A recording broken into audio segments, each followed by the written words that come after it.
প্ৰথমতে নৱবৰ্ষৰ সমূহ ৰাইজক অভিনন্দন জ্ঞাপন কৰিছোঁ।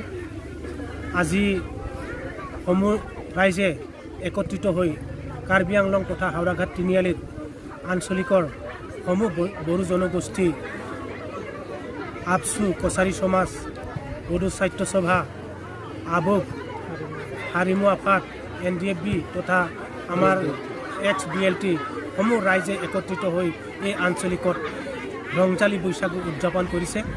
এই উদযাপন কৰাৰ মূল উদ্দেশ্যই হৈছে আমাৰ একত্ৰতা ভাতৃত্ববোধ গঠন কৰা।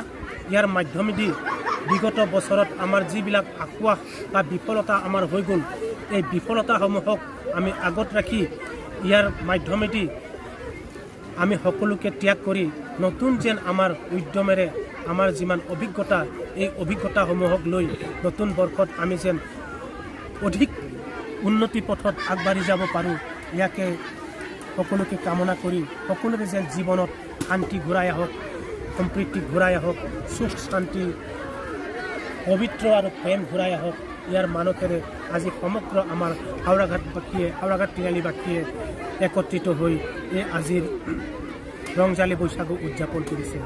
ইয়াত সকলো ৰাইজে যেনেকুৱা আমাক সহায় সহযোগ কৰিছে, তাৰ বাবে আমি সঁচাকৈ অতি আনন্দিত হৈছোঁ। ইয়াৰ মাধ্যমেদি আমি ইয়াত শিক্ষাৰ মানদণ্ড কেনেকৈ উন্নতি হোৱা হয়, মানসিকভাৱে আমি কেনেকৈ প্ৰস্তুত কৰিব লাগে, শাৰীৰিকভাৱে কেনেকৈ আমি উন্নতি সাধন কৰিব লাগে, অৰ্থনৈতিকভাৱে কেনেকৈ আমি উন্নতি সাধন কৰিব লাগে, ইয়াৰ সবিশেষ আমি সকলোৱে ইয়াত আলোচনা কৰিম। আৰু ইয়াৰ প্ৰয়াসেৰে আমাৰ এই আজিৰ ৰংজালী বৈশাগীৰ মহোৎসৱৰ আয়োজন। ধন্যবাদ। প্ৰথমতে নৱবৰ্ষৰ সমূহ ৰাইজক অভিনন্দন জ্ঞাপন কৰিছোঁ। আজি সমূহ ৰাইজে একত্ৰিত হৈ কাৰ্বি আংলং তথা হাওৰাঘাট তিনিআলিত আঞ্চলিকৰ সমূহ বড়ো জনগোষ্ঠী আপচু কছাৰী সমাজ, বড়ো সাহিত্য সভা, আবুক হাৰিমু আফাদ, NDFB তথা আমাৰ XBLT সমূহ ৰাইজে একত্ৰিত হৈ এই আঞ্চলিকত ৰংজালী বৈশাগু উদযাপন কৰিছে। এই উদযাপন কৰাৰ মূল উদ্দেশ্যই হৈছে আমাৰ একত্ৰতা ভাতৃত্ববোধ গঠন কৰা।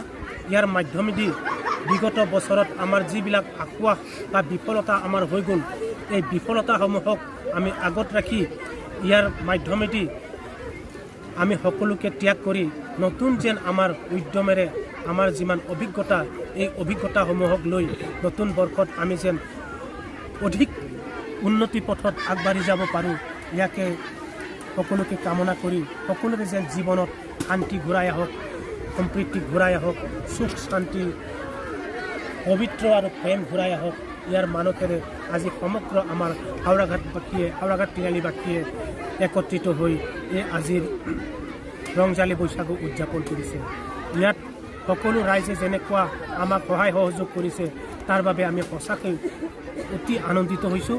ইয়াৰ মাধ্যমেদি আমি ইয়াত শিক্ষাৰ মানদণ্ড কেনেকৈ উন্নতি হোৱা হয়, মানসিকভাৱে আমি কেনেকৈ প্ৰস্তুত কৰিব লাগে, শাৰীৰিকভাৱে কেনেকৈ আমি উন্নতি সাধন কৰিব লাগে, অৰ্থনৈতিকভাৱে কেনেকৈ আমি উন্নতি সাধন কৰিব লাগে, ইয়াৰ সবিশেষ আমি সকলোৱে ইয়াত আলোচনা কৰিম। আৰু ইয়াৰ প্ৰয়াসেৰে আমাৰ এই আজিৰ ৰংজালী বৈশাগীৰ মহোৎসৱৰ আয়োজন। ধন্যবাদ।